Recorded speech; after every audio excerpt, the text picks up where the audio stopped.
It's the All Things Strange podcast. We are your hosts, Agent Anderson and Agent Ether. Come along as we examine UFOs, conspiracies, and all things strange. You can find all of our wonderful links in the description on the Linktree, where you can find our Discord, our Patreon, and more.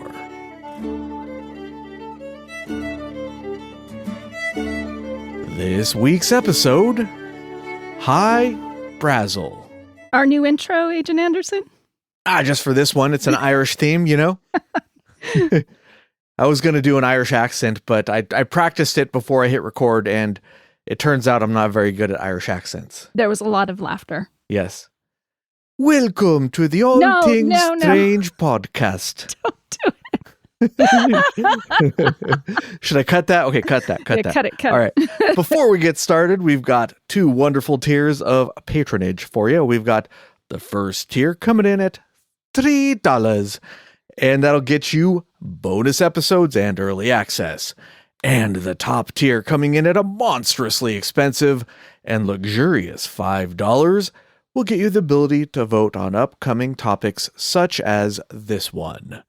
This was voted upon, and I think the other one this time around was the Theranos scandal, which that's like going to be a really cool topic. I love that stuff, but apparently our listeners prefer stuff that's more mystical. That wasn't bad. You sounded kind of like a leprechaun. Yeah. Which,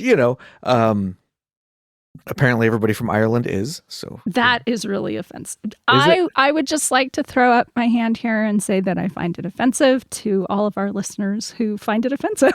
Are you from Ireland? Yes, I have Irish blood. Apologies. I take it back. I'm actually lying. Like, my entire family was farmers from like Russia. Oh, really? Like, there's nothing exciting. We did the ancestry.com. You're always like, am I related to a prince? Am I going to find some occupation? Is there some story? No, farmers, and more farmers as far back as we could trace. Not even Genghis Khan? No, nothing. I feel like we should be drinking Jameson for this one, But anyways, we just have some diet soda. We're boring. Well, let's get into it. Hy Brasil. This is a mythical or possibly real island off of the western coast of Ireland, as you might have guessed by our alternate musical intro and a couple of other clues I might have given you. This is an Irish one, and it's compared often to the lost island of Atlantis because there are some similarities.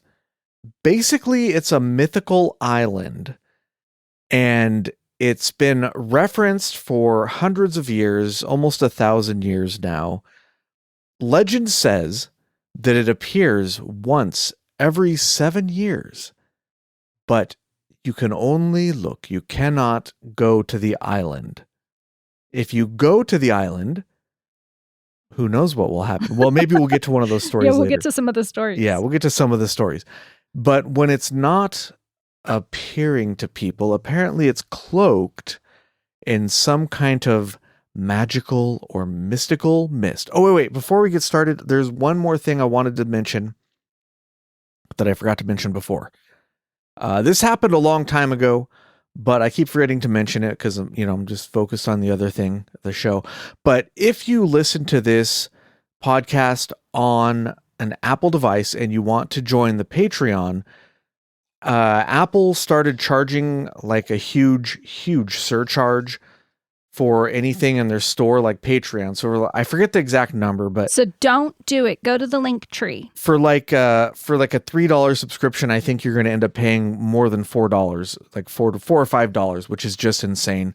If you do it through the Apple Store, if you do it through a browser, from what I'm told, I don't have an Apple phone or Apple devices, but if you do it through a browser, from what I understand, it's the regular price. And then you can still listen to it on your phone because you still have the subscription.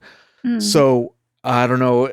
if all that stuff checks out. But if you look on the Patreon and the numbers are quite a lot higher than what I said they were, then that's probably the case. So I keep forgetting to mention that. So if you're on Apple, do it through a browser, not through Apple's store. Okay, so that being said, let's continue on here. And don't pay for it. Agent Egg was mentioning that he and his friends were just looking around for the podcast, and one of these podcast stores was charging $1 per episode. We don't charge. Yeah. For our episodes. And we do not get a cut of that. So whoever is doing that is stealing my content. So if you're paying for this show, then you're being ripped off. This is a freely available show. Nobody pays for it.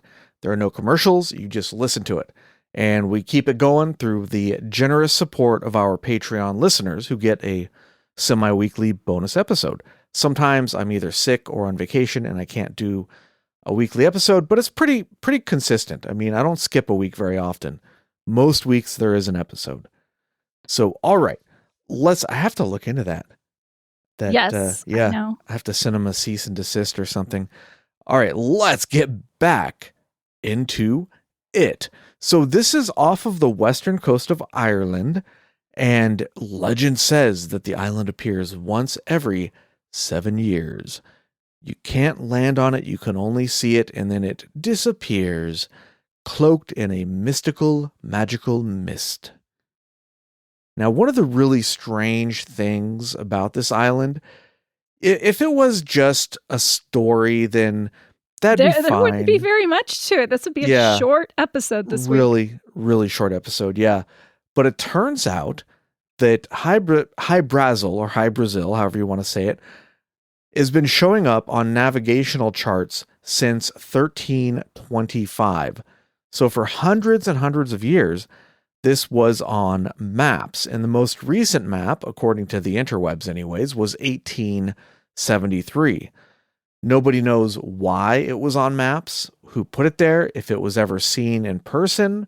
We'll talk about some theories later, but it seems strange that it would end up on a map if it didn't actually exist. So maybe there is something to the island. We don't know for sure. I'm curious to know which maps and which map makers. Like maybe it was just a tradition to put it there. We could probably do a whole episode going over all of the maps. The information is out there. You can find the actual maps online if you want to dig into all of that. But I thought that was a little too far afield for what this show typically discusses. And at latitude and longitude such and such, we have the map, then it's X meters across. Yeah. No, for real. It's drawn differently on each map. It's in a slightly different location. So you could go over all those nuances. You could go over who the cartographers were, who they drew maps for, why would they have it on the map, so on and so forth. We could even go into certain details, like some maps will have like a sea serpent on there. Does that mean somebody saw a sea serpent? Some people think it does. Or is it just it has meaning? Yeah. Or is it just a fanciful invention? Yeah. Do any maps have the kraken on it? Probably. You would hope so. I'm making little gestures over here, but you can't see them because you're not over here, but I'm a kraken. Since it's totally real, it should definitely be on the navigational maps. Is that considered a cryptid? Probably. I don't know. There was a show, I think it was called Monster Quest, where they looked for cryptids. And one of the first, it was like either the first or second episode, they were looking for a giant squid. And they actually got a video of something that could be a giant squid, but it was kind of far away. And it wasn't clear if it was a squid that was close by and small or something that was far away and gigantic. But because it didn't look really clear, because when something gets further from the camera, it doesn't look as clear. Yeah. So I think there's a really good chance that they actually caught a giant squid on camera. It's really cool. What book was it? 20,000 Leagues Under the Sea, where they encounter a giant squid in a submarine? Yeah, I think so. Oh, when I was younger, I must have read that book 10 times. I thought that book was so much fun. I haven't read it, but isn't that the one with Captain Nemo? Yeah. And don't they use like portals to travel all over the world or something? You need to read it. Is it really good? Read it to the kids. It's a really fun story. Okay, I'll have to check it out sometime. Yeah, that's one of the ones that I mean, I've heard a lot about it, but I haven't actually read it, surprisingly. Somehow. I don't know how that's possible. Hey, it's probably in the public domain. Maybe I can even Oh, I'm sure it is. Yeah. do a bonus read or something. I don't know. All right, so the last known map was 1873. And some of the one thing that kind of caught my attention was that some of the later maps call it the Rock of Bresal. And I think that's interesting because maybe instead of being a huge island with a river going through it, how it's often depicted as an island that's bifurcated by a river of some kind, maybe it was just a small cropping of rocks. And then if it was just a much smaller cropping of rocks, then that would explain why, it'd be a lot easier for that to get wiped out of existence somehow through geological activity or something than like an actual entire island. If we're getting ahead of ourselves and talking about like actual theories. Yeah. So there have been a lot of efforts throughout the years to find it and look for it. Because if there's an island there, that could be a very, very valuable resource to travelers. It's supposed to be something on the order of 150 or 200 miles off the coast of Ireland. So that would make a really convenient naval base or refitting base or trade port or something, right? That could be very useful for naval vessels. So people have looked for it throughout the years and nobody has ever found it. Or have they? Maybe it's a wildlife preserve. And it's hidden. It's hidden because they want people, like in The Village, like that movie The Village, they want people to leave the animals alone. That movie was so dumb. I love that movie. Okay. So why don't you tell us about one of the times it was found by Captain Nisbet? Yes, he wrote to his cousin, William Hamilton of Derry in London, and Nisbet was actually from Ireland, and he sailed to an extraordinary place, quite by accident, in the year of 1674, our Lord. And he and his crew were returning from France when suddenly a mystically thick fog descended around their ship, and when it lifted, they found themselves at an island where there were cattle, sheep, horses, and, get this, multitudes of giant black rabbits. What? This is like my favorite part of the whole legend. Yeah.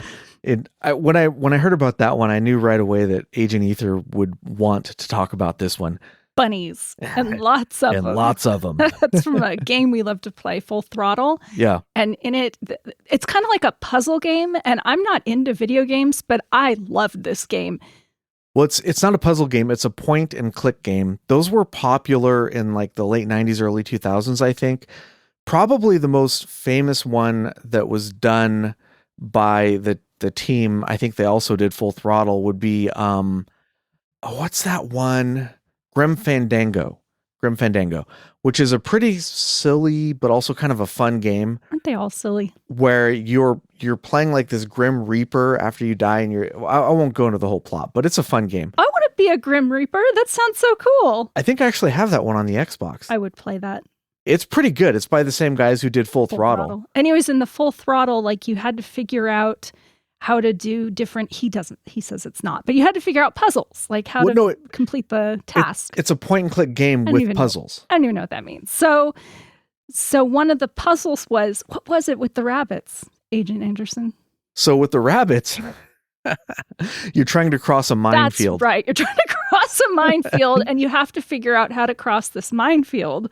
So you go to the store and you get these wind up rabbits? Is that what it was? Yeah. Well, you're going to this event, like at this stadium. It's like a car event or like a motorcycle event or something. I forget. And there's like a concession stand and you can get these novelty rabbits there, but you don't actually have any money because of, events in the game. So you can't actually buy them. So you actually have to figure out how to steal them. That's one of the puzzles. I won't spoil that for you. Anybody who wants to play the game. But we will spoil the minefield. Do you remember what happens? You wind up the bunnies and there's grandiose music. Well, no. So yeah, what happens is you can release all of the bunnies at once. And then it plays, I believe, right, if I remember correctly, Ride of the Valkyries by Wagner. With all these little bunnies yeah. getting blown up in the minefield. All of but yeah. And that method doesn't work. At least I've never been able to get that to work. Usually they get blown up before they get all the way across the minefield. And I suppose if you get lucky, you might be able to get across without getting blown up. But usually, every time I tried it, I just died. So the real way to solve that puzzle is to take the bunnies out of the box one at a time and send them across one at a time. And then instead of a bunch of bunnies basically in a single file line going across like soldiers marching in formation, more or less, you have them going one after another. So you're doing you're making a path through the minefield, and that's how you get through. Yes. And by the way, I played this game before I actually had the internet. So yes, I did solve all this stuff by myself back in the day. And then he helped me solve some of the stuff I couldn't figure out. Yeah. These days you can look up a guide online. That's no fun. Yeah. That's no fun. So back to Hy Brasil. There are two versions of the story for what happened next once the crew of Nisbet reaches the island. In one version of the story that I found on the interwebs, the next day they were approached by an older man with 10 servants who talked to the sailors and told them that they had broken the spell of the island and it had been cast by a necromancer and they'd broken the spell, and he thanked them and told them that they could go. In another story, they disembarked to explore the island, and they found, the black rabbits, and they also found an old magician, so the necromancer himself, who invited them home to his castle, where he explained that he'd actually cast the spell on the island to keep it from prying eyes, and he gifted them with gold and silver since they'd found the island and sent them home on their way. Nice. Gold and silver. See, so the reason the island is also hidden is because it contains vast amounts of gold and silver. Okay. I don't know. I'm just speculating here. Well, I suppose that, people would definitely plunder that if they had access to it. Now, the problem here is that Captain John Nisbet may have existed, may or may not, but the tale itself actually first appeared in a pamphlet as satire by an Anglo-Irish writer named Richard Head. However... Wait. Named what? Shut up. Maybe that was a pen name, actually. That would make a lot of sense. There's no way that's a real name. Okay, hold on. Let me double check. Next you're going to tell me there's a guy named Dick Buttkiss out there. I mean, come on. Probably. No, there is. He was like a football announcer. You're so funny. Yes. Okay. That's what it says his name is.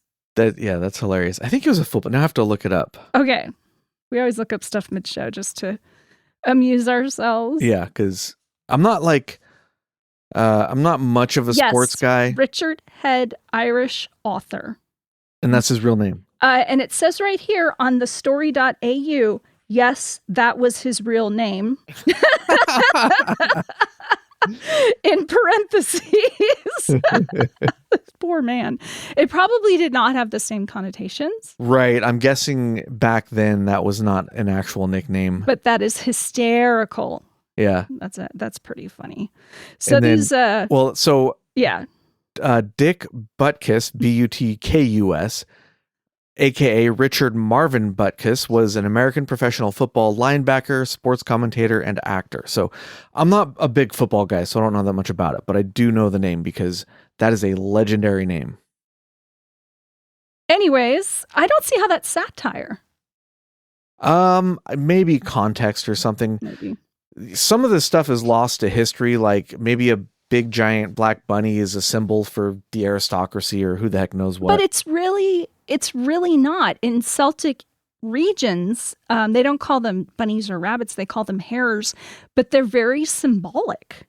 And they move between worlds. They're thought of as spiritual beings. They tend to appear at dusk and dawn, which is kind of interesting, the theme of appearing and disappearing.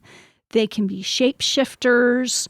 There's a lot of symbolism, of course, around fertility and renewal, just like there is here, like if you think of Easter or something. Mm-hmm. So I didn't see anything like that that would indicate that it was tied to the aristocracy. It's more of a sacred animal. Well, I'm sure that if you read it, it might make more sense. Who knows? Maybe. Or like you said, context. Who is it? Is it Melville who has a lot of political information in his books? I'm trying to think. Well, I mean, yeah, Melville's got a lot of everything in his books, really. Those are densely packed books. I had trouble getting through them. But I think there were a lot of like political points to his stories. And if you weren't living in that day and age, you lose context. It doesn't make sense. Shakespeare was like that as well. Yes, Shakespeare too. That is correct. Anyways, that's what I have for the giant rabbits. It was interesting to me, though. One of my favorite books, like ever, is Watership Down by Richard Adams. Mm-hmm. He did some other stuff too, but I read it as a kid, and it's funny because it's a very dark book. Oh, yeah. It's very dark, and there's like death. There's definitely themes of like death and slavery. There's also a lot of, though, themes that reflect more Celtic style elements. And there's like this overall tone that is Celtic that I didn't really think about until I was exploring this topic of Hy Brasil. I was kind of reading and thinking, and I was like, wait a second, all this mythology surrounding hares from Celtic culture and lore, that sounds an awful lot like Watership Down. And just like in the Celtic areas, how things are passed down both written and orally. Mm-hmm. If you read Watership Down, it's the same kind of ideas. These rabbits actually passed down through oral tradition, their stories. So that was kind of cool. I actually read some parts of a book so the reason I did this for bonus episodes is because people have often said that there are similarities between alien abduction and bunnies and fairies. Oh, fairies! I thought you were going to say bunnies. So I didn't know that much about it, but I did find a book in the public domain that talks about the fairies, and it's interesting because it's sort of like a religion, but the beliefs are not what you would think. They're not what they're portrayed to be in popular culture. It's a really interesting book. Maybe I'll send you a link. What's it called? It's called Fairy Faith of Celtic Folk. Oh, okay. And basically, it's basically like this guy just went around to different localities and around Ireland and Scotland and wherever, and just talked to people. And this was written, I think, in the late 1800s, and even then, the belief system was kind of dying out. That's a shame. He was talking to mostly really, really old people to get stories and anecdotes and. It is so interesting how different other cultures are. Yeah. From like specifically American culture is what I've had the most experience with. When you go other places and they're just so rich in folklore and history. And I think that's specifically because these countries have such ancient roots where America is a relatively new country. Yeah. So it's not the same. And even if you think about, like, I have a friend in Portugal and she's sending me pictures. And there's like churches and they're like, hundreds and hundreds of years old. And here's a tavern and here's a plaque and here's this graveyard. It has graves from like 500 years ago. I love that kind of stuff. I really do. Not just art, but when you get down to, just a small town or village where people have lived 1,000 years. That's just amazing to me. Yeah, it's really cool. We don't really have that kind of thing ourselves here. So it's called The Fairy Faith in Celtic Countries. Actually, maybe I'll read another chapter this week for the bonus episode because I haven't read one in a while. I don't know. I just kind of got distracted by other topics and things. There's so much to cover. Yeah, but it's a really, really good book. I mean, it sounds boring, but no, it sounds interesting. I find it fascinating. And then last thing I want to say about rabbits. I love rabbits. So there is a composer and singer, Lorena McKennett, and she actually wrote songs about Hy Brasil. And she does like Celtic music, eclectic, so kind of like a modern fusion of Celtic music. And she's actually from Canada, but her stuff is eerily beautiful. I really loved it. And some of the lyrics are 7 black rabbits on Hy Brasil, 21 petals of daffodils. It rhymes. Hy Brasil, where the moonlight meets the sea, where the wind will carry me, in the arms of the mist, you wait for me. So she's actually very popular. She has 14 million albums, and she won all these awards. And 14 million albums? That's what it says. Sold. 14 million albums sold. Say, how do you write that much? That's a lot. She has Grammy nominations and performed for Queen Elizabeth II. Oh, nice. Yeah, so, I mean, I hadn't heard of her, but she sounds like she has a following, like a worldwide following. Oh, that's cool. Yeah, so if you want to listen to some of her music, it is on the YouTubes, and I'd recommend it. It's kind of cool. Nice. Yeah. So what else you got for us, Agent Anderson? Oh, we got lots of stuff. I don't think we're going to have time to cover every legend or story around Hy Brasil. So there's a lot more than what we're going to talk about. So if you're curious in all this mythology and these stories and whatnot, go ahead and do a search or around the interwebs. You'll find a lot. There's actually a surprising amount on this one. We could easily do a multi-parter. I know I say that pretty much every time, but it's true. But I just wanted to throw out a theory on the black rabbits. Okay. Is it your own theory? Yes. Okay, go for it. Okay, so in 1976, cartoonists Ken Fletcher and Reed Waller created the Amateur Press Association Voodie, which was dedicated to animal-focused art. Many of its featured works contained adult themes, such as Omaha, the Cat Dancer, which contained explicit sex. So this is sort of the beginning of the furry culture. I remember Agent Anderson and I were talking about this for some reason. It came up via text, and he was something like, do you want to do a furry whatever? And I was like, that sounds terrible. That sounds like people getting together, dressing in costumes and having sex. And he's like, that's exactly what it is. I think you sent a typo and I was just pretending like it wasn't a typo. Yeah. Or something. I don't know. I was yanking your chain. I was like, what? Hey, no, I have no problems. Hey, to each their own. If that's your thing, I'm not, it's not my thing, but. Or is it? But anyways, my theory is that this 1976, this was actually not the beginnings of furry culture. It goes back much, much farther than that. In fact, these people who knew that they would be ostracized by modern society, as it was back then anyways, they knew that they wouldn't fit in with other people in their villages. So in order to enjoy themselves in the way that they preferred, they needed to go find an island 200 miles off the coast and have their furry conventions in secret. Wow. That's my theory. That's what the Black Bunnies were. I have no words. And Captain Nisbet stumbled upon them accidentally. He didn't know what he was looking at. He thought they were real bunnies. They were just people dressed like bunnies. I don't even know what to say. They were as large as dogs. And you know what bunnies are known for? Procreation? Same thing furries are known for. Procreation. All right. So anyways, that's my little joke. I'm giving Agent Anderson weird looks. Ether does not like my joke. I do not. All right, I have a little excerpt here from Irish Wonders, the ghosts, giants, pukas, demons, leprechauns, banshees, fairies, witches, widows, old maids, and other marvels of the Emerald Isle. Popular tales as told by the people. There's a chapter in here about, when is this book from? Let me see here.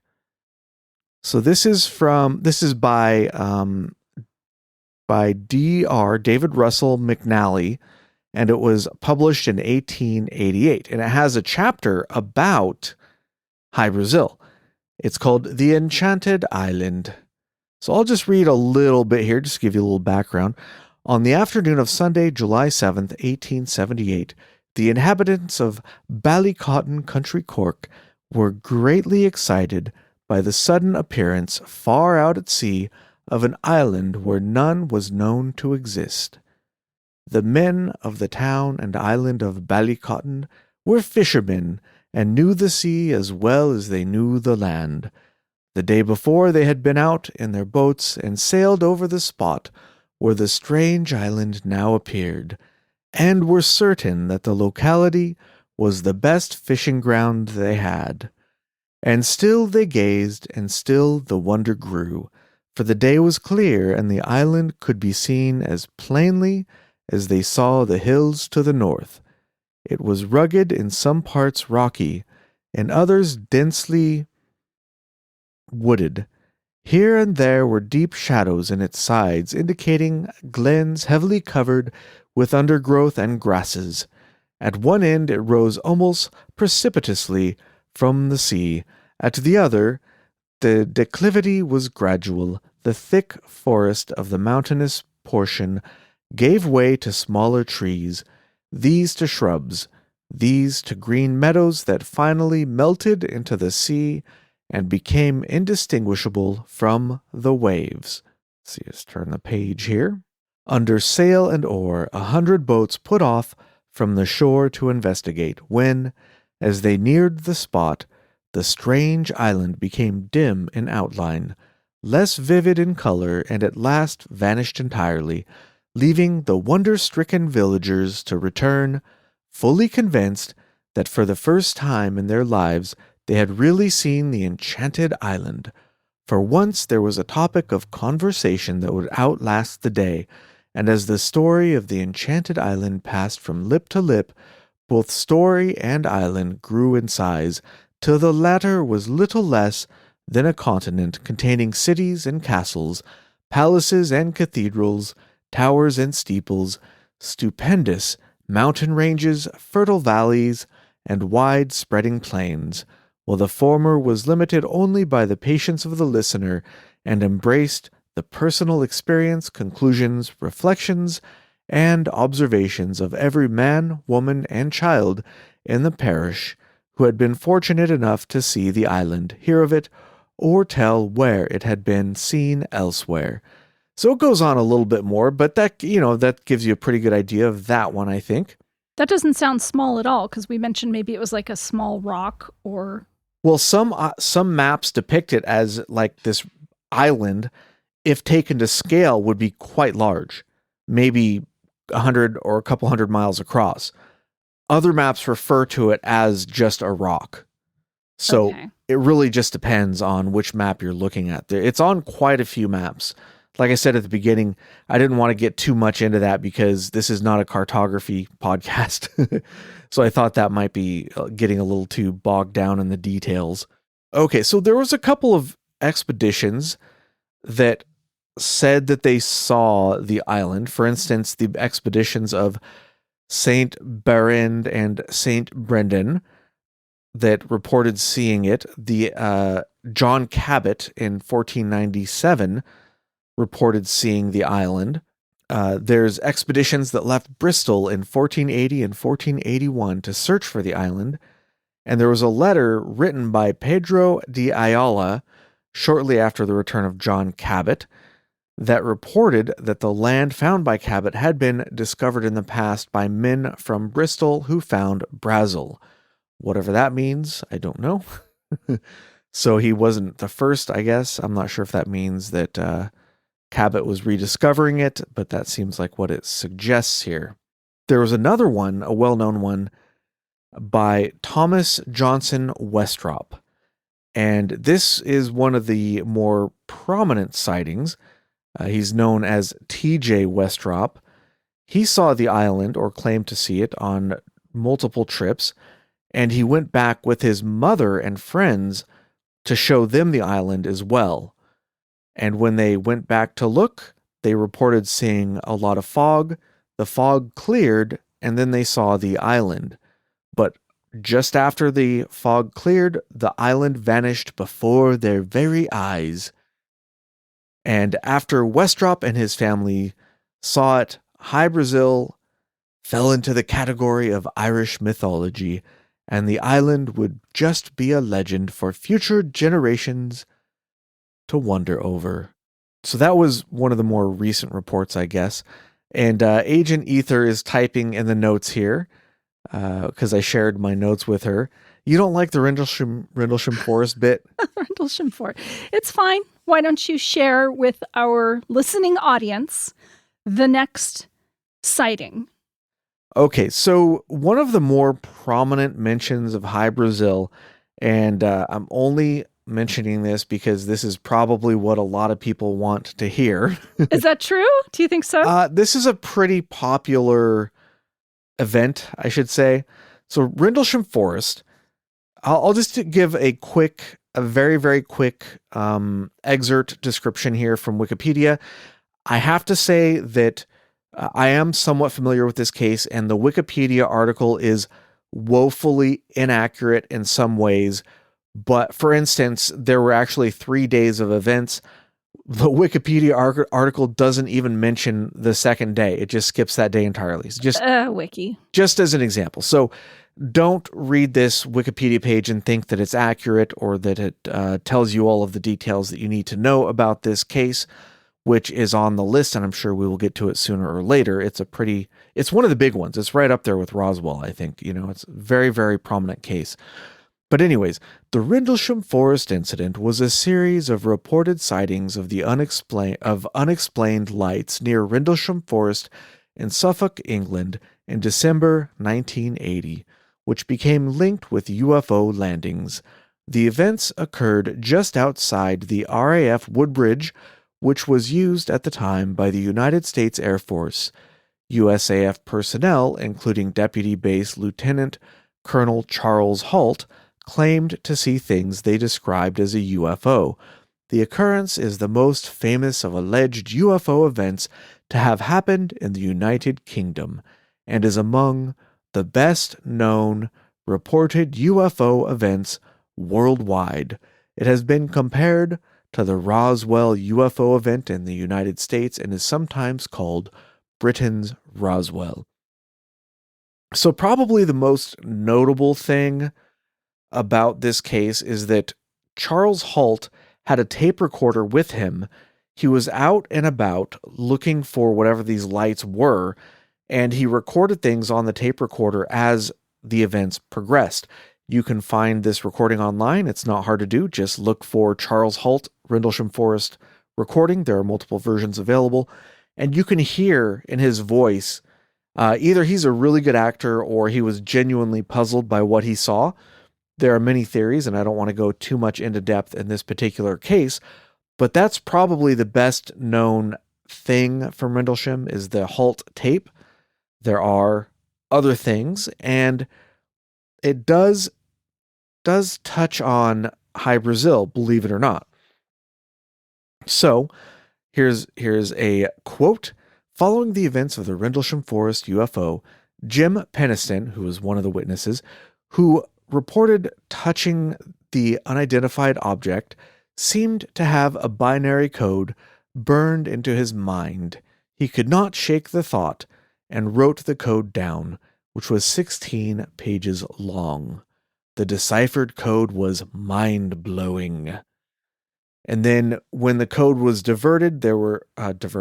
when the binary code was converted, there were references to Hy Brasil, or, coordinates to Hy Brasil, the Great Pyramid in Giza, and Sedona, Arizona, which we've actually been to. Oh, yeah. Yeah, because Sedona has those energy vortices, which we went and looked at one of them. It was fun. I didn't get sucked up into the vortice, but, there's always next time, I guess. Oh, my God. So let me see. I think I have okay, so the actual binary code. So Peniston... Are you going to read it? Yeah. Okay. So Peniston's wandering about, and he sees a UFO, and he's hanging out. He's checking it out. He touches it, and it zaps this binary code into his brain. And the binary code that zaps into his brain is 0100 0101 01. No, I'm not going to do that. I was like, is he really going to do it? I'm not going to do 16 pages of that. 16 pages of binary code. Okay, so translated, it's more or less. So from what I understand, there is a little bit of wiggle room as far as how you can translate this from binary to English. Exploration, origins of humanity. Then it has some numbers like 8100, 5209, 425, 32 north, 13131269 west. Continuous for planetary advancement 9H. Fourth coordinate continuous sequence probe 4E. Then it has several coordinates, west, west, east, west, that kind of thing. And then eyes of your eyes, origin, and then it has a coordinate 5209 and so forth. Origin year 8100. So that's basically what he claims the binary says. Now, some people have thought about this binary. And do they say something? And they have questions. So this binary was in a notebook, and in an interview, Charles Holt said that he saw that notebook before, and it didn't he didn't see any binary in that notebook. And the binary didn't actually come to light until much later. So remember, Rendlesham happened in 1980, and I have a quote here, but that'll talk about it. But they didn't actually release the binary until much later. But let's just ask yourself a question: Is there something that feels a little off about this story? Well, to be honest, the whole story kind of feels off to me. The Rendlesham Forest incident itself, is interesting. The tape recording, I want to listen to it. Yeah. Everything after that, I'm not buying it. Well, so the incident itself, we have multiple witnesses. Yeah. And we have some pretty good evidence that something strange happened there. We have surprisingly, some pretty good skeptical analyses and ideas of what could have caused the sightings. Not all of that necessarily holds up and explains everything, but it does potentially explain some things, which is a rarity. It's pretty unusual for the skeptics to actually have good explanations, but there are some truly anomalous things that apparently happened there. This, unfortunately, is not one of them. So the first question I have is, why would aliens communicate using binary code that translates to English into ASCII code or whatever? Yeah. Like, it doesn't make any damn sense whatsoever. Why not just beam the message directly into his head? If they can make him remember 16 pages of ones and zeros, why not just a message? It doesn't really make any sense. I guess you could say that he was picking up a message that was not meant for him. He just sort of listened in to some sort of transmission. And they just so happen to be doing a history lesson. But again, it begs the question, why would they be transmitting these coordinates using English and a binary code that translates into, what we use for our computers? Why would a spaceship from some other planet be using that? That alone makes me not believe it. It doesn't make any damn sense whatsoever. But if you want to know more about what one prominent skeptic has to say about this particular incident, and I'm using the term skeptic because this is Ian Ridpath, Ridpath, Ridpath. Ian Ridpath, who's a prominent UFO skeptic. That's how they spell it over there in England, SCEPTIC. And I just want to go on record here as saying that it's still pronounced skeptic, though, isn't it? Yeah, but that's not how it's spelled. But it's still pronounced skeptic. But it's spelled septic. You're confusing me. Okay, so I want to go on record and say that we don't need the letter C at all. We can just erase it from the alphabet. It's completely redundant. You're redundant, and yet we keep you around. The letter C replaces either the S sound or the K sound. You don't need it. Get rid of it. I know you're very excited because you don't know how to spell. No, I don't. I suck at spelling. I am awful at spelling. Anyways, so if you want to read his full argument for this, go to IANRIDPATH.com/UFO/Peniston notebook.html. That's PENNISTONNOTEBOOK.html. And I'll drop the link on the Facebook group page. Yeah, and the unfortunate thing, did you find the webpage? You have it in your notes. Okay, cool. So the unfortunate thing is that Peniston at one time was a legitimate witness to events, but he's changed his story and embellished it so much over the years that it kind of nullifies him as a witness in some ways, which really is unfortunate because his original testimony may be useful, but it's also real easy to attack his testimony when he does stuff like this. Anyways, here's an excerpt from Ian's webpage. Potentially one of the most explosive documents in the Rendlesham Forest case, if not all of ufology, is the notebook allegedly made by Sergeant Jim Peniston during the UFO encounter experienced by himself, John Burroughs, and Ed Cabansag in December 1980.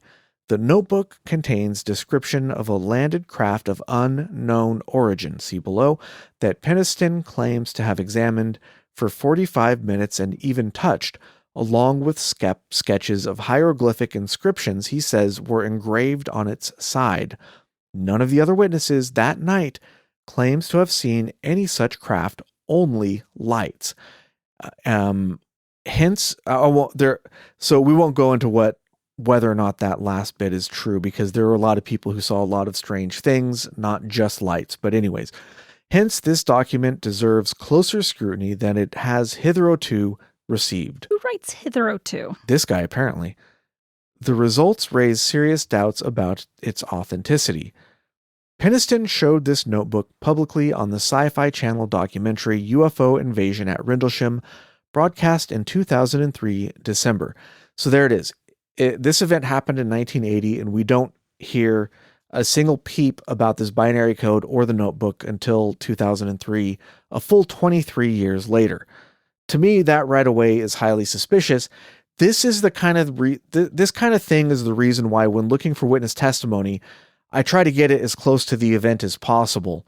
What did the witnesses say right after the event when it's freshest in their memory and they've had less time to forget things or to embellish things, right? So anyways, 2003 December. And then this, by the way, is the same notebook which in 2010 December, we were told also contained many pages of telepathically downloaded binary code, but more of that in the 30th anniversary update below. So maybe the binary, so the notebook first appears in 2003, and then the binary in 2010, which I believe that was an Unsolved Mysteries episode, right? Unless I'm mistaken, but it doesn't matter that much. Immediately, we can see a problem. The notebook contains the wrong date and time for the event. The first page, shown above, is headed with the date 27 December 1980. Below is written 1220. Response notes AC, or aircraft crash, adjacent east gate. At the bottom of the next page is another time, 1251. These times should be expressed as 0020 and 0051, etc. The 24-hour clock is standard in military aviation and emergency services usage, and the time of the Rendlesham incident, Peniston came under all three headings, so why he used the civilian 12-hour clock is a puzzle. So anyways, there's more detail than that. If you really want to see a complete and utter debunkery of this particular notebook, then go ahead and look up that webpage. Ian does a good job of tearing it apart. And furthermore, there's I've mentioned this on the bonus episode where I was talking about Above Top Secret, but I didn't have time to find it because Above Top Secret is still down. Some of the pages are archived on the web. When did it go down? I'm not 3 weeks ago or a month ago or something. I think you mentioned it, so it's still down. Still down. It might be down permanently this time. So there are many, many posts about Rendlesham Forest, a lot of discussions about it. And in there, somebody found that the code for Hy Brasil that was from this binary. Now, remember, I was reading out those numbers. Let's see. Do I still have that page open? Just for no, I closed the page. But remember how like the numbers were like 3, 8, 9, 7, 2, 6, 5. It was like 10 numbers long, right? Right. So that's like longitude and latitude numbers. that are very, very specific, like probably down to the foot, like really, really specific. Somebody on Above Top Secret noticed that the Hy Brasil coordinates were lifted directly from like a book or something. Like they found the specific place that Peniston got those coordinates. And then Peniston probably just translated them into binary or himself, right? So that, I mean, I couldn't find that thread because the Wayback Machine, it's really slow to load. And that is in one of 2 or 3 threads that have literally thousands of posts. So it would take a monumental effort to find that, even if they were still open, let alone with the Wayback Machine. You know, I suppose if you searched through it using a search parameter, it would work, but I'm not sure how easy that is to do with the Wayback Machine. Anyways, point being that unfortunately, this binary code found in the Rendlesham case pointing to Hy Brasil appears to be complete and utter nonsense. So, you know me, I've said many times before that just to summarize, I don't have much respect for most skeptics. They tend to either cherry pick information or just invent information whole cloth to support their particular theory. There are some of my favorites, for example, swamp gas, which was my very first episode, which was invented out of thin air, or even, another one of my favorites, they explained the Kecksburg case. I think it was Kecksburg. Was it Kecksburg? No, I think it was, it was Lonnie Zamora's case, where they, a prominent skeptic said that the sighting was just a mirage of Canopus, which isn't even a thing. Like, that's not even a real thing. He made something up to explain the sighting. So they usually just make stuff up, and they're usually pretty lazy about it. But actually, Ian did a lot of legwork in this case, and he thoroughly, conclusively, and convincingly debunked the binary. So props to him for not being lazy and actually putting some effort into it. And I can respect that kind of debunkery, even if I don't respect the position where they start from the perspective that none of this can be true, therefore it isn't true, rather than looking at what the evidence is. But still, in this case, I have to admit that Ian did a great job debunking this particular case. Those are just a little smattering, a little sprinkling of myths surrounding the island. Now let's get into some theories. Why was it on those maps? What's the deal? What's the deal with Hy Brasil? Yeah, I see you typing there something. I did, because one of the theories that I came across that I wanted to throw into our notes here is that perhaps it was a code word for someplace else, like North America, and it's some sort of secret encryption on the maps, not actually representing a location itself, like that island, but maybe like a rich fishery off the coast. That would make a lot of sense. Like, come fish here. And they drew it like 150 miles off the coast, but in reality, it's a lot closer, but they just put like some kind of code there. Okay, that actually makes a lot of sense. You like that? Yeah, I like that. So one theory is that there was an island there and it disappeared for some reason or other. Whether the oceans rose or the island sank through geological reasons, maybe some kind of earthquake or who knows what. Geology can do strange things. The ocean can do strange things. Maybe a really bad rogue wave hit it and knocked it over. Oh, Kraken. Yeah, Krakens, grabbed onto it and drowned the island. Especially if it was a small island or just a little pile of rocks, it's entirely possible that some geological activity could have caused the island to sink. That has happened before. There are sunken islands that used to be above water. That is a thing.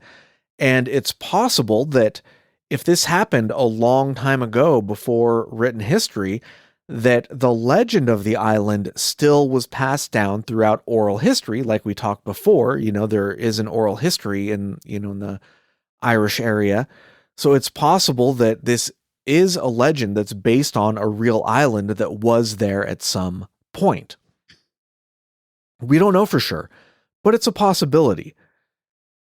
There's another idea that I heard or that I saw was that this is simply a rebranding of the Lost Island of Atlantis legend. In other words, somebody brought a book talking about it or word of mouth or whatever, but locals in Ireland heard about the Lost Island of Atlantis and they appropriated or borrowed the story and put their own local flavor on it.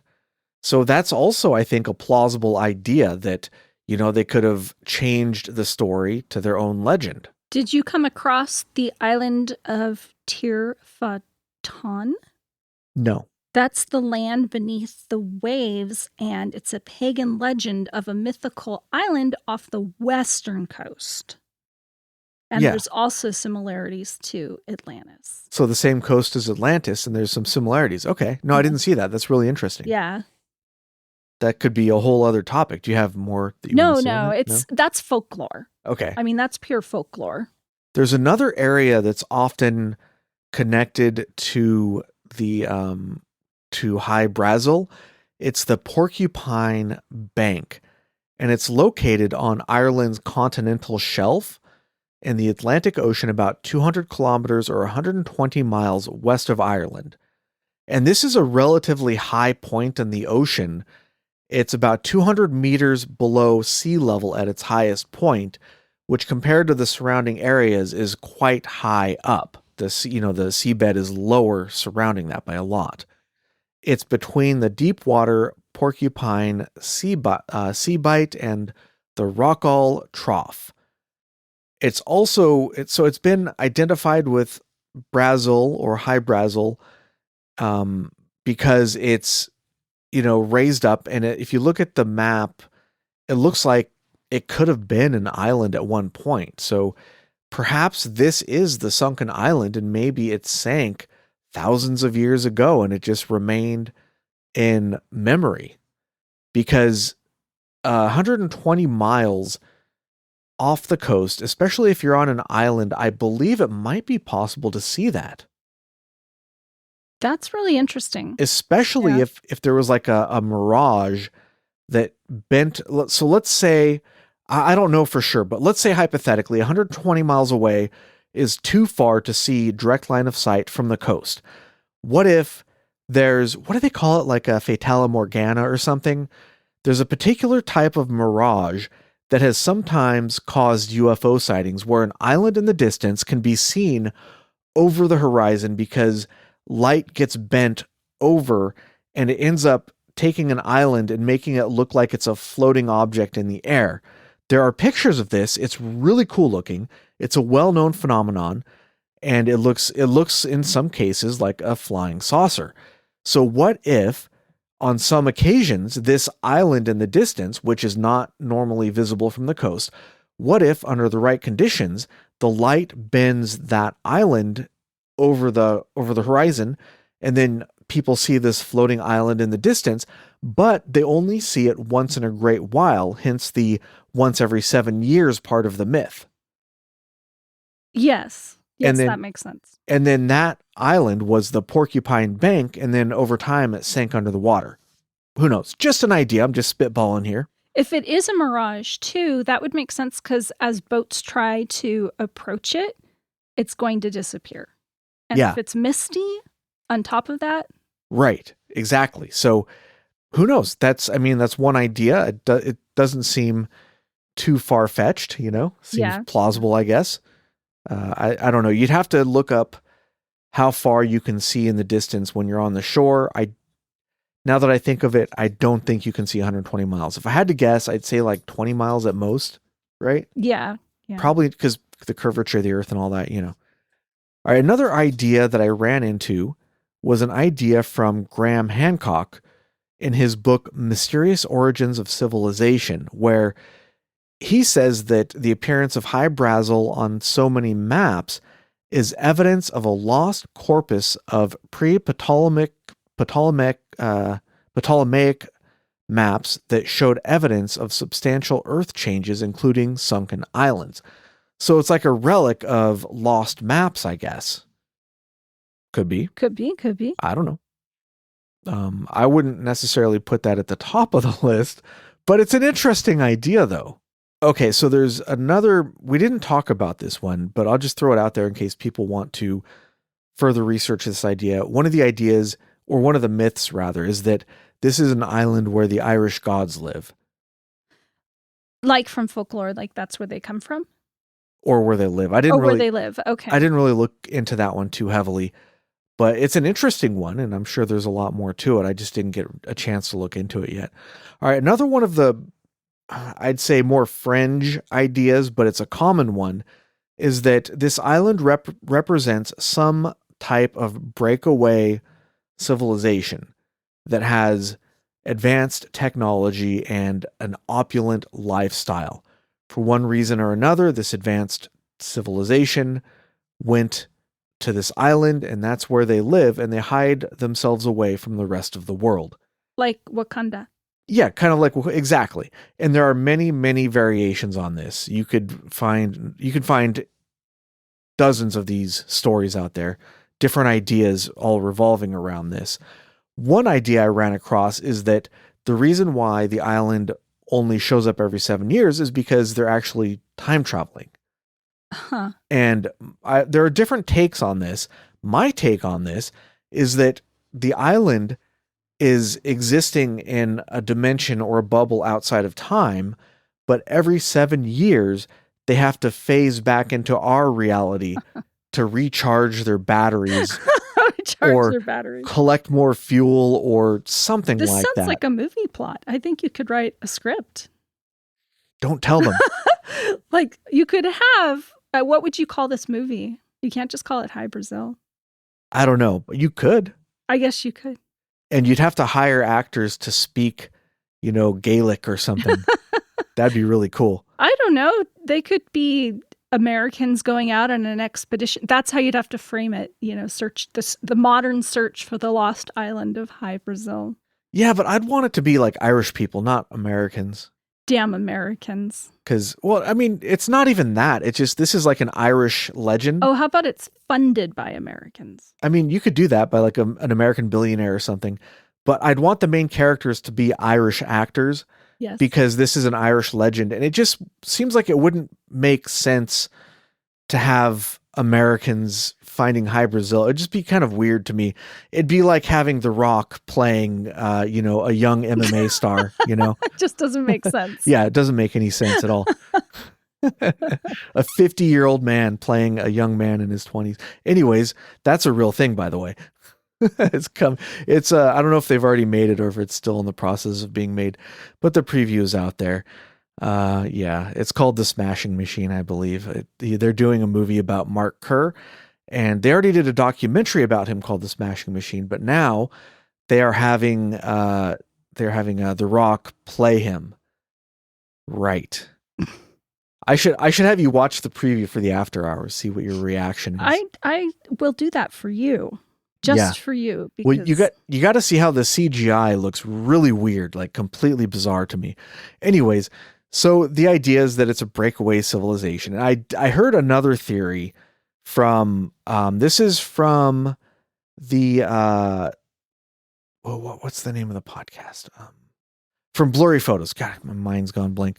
So the Blurry Photos podcast did an episode on this a long time ago, and I'm a longtime fan of the show, so I heard their episode about this a while ago, and oh my God, were they drunk when they did this one? But they did an episode on Hy Brasil, and one of their theories that I don't know if they came up with this or if they sourced it somewhere else, but their idea was that it was a time traveling civilization from the future that occasionally, for whatever reason, traveled back in time, and that's why you only see the island occasionally. Okay. So that was theirs from their show. Credit where it's due, right? All right, so that's just some of our ideas for Hy Brasil. Really, that's just scratching the surface. If you find this interesting, there is so much more about this topic out there that you can read about, and it's really pretty interesting, but a lot of it is more on the side of mythology and less on the side of paranormal. Folklore. Right. And we tend to do more paranormal on this show. So, but still, I think we did a pretty good pretty good overview, right? Yes. So I don't know. That's pretty much all I have to say. Anything else you want to add, Agent Ether? No, I think we're good.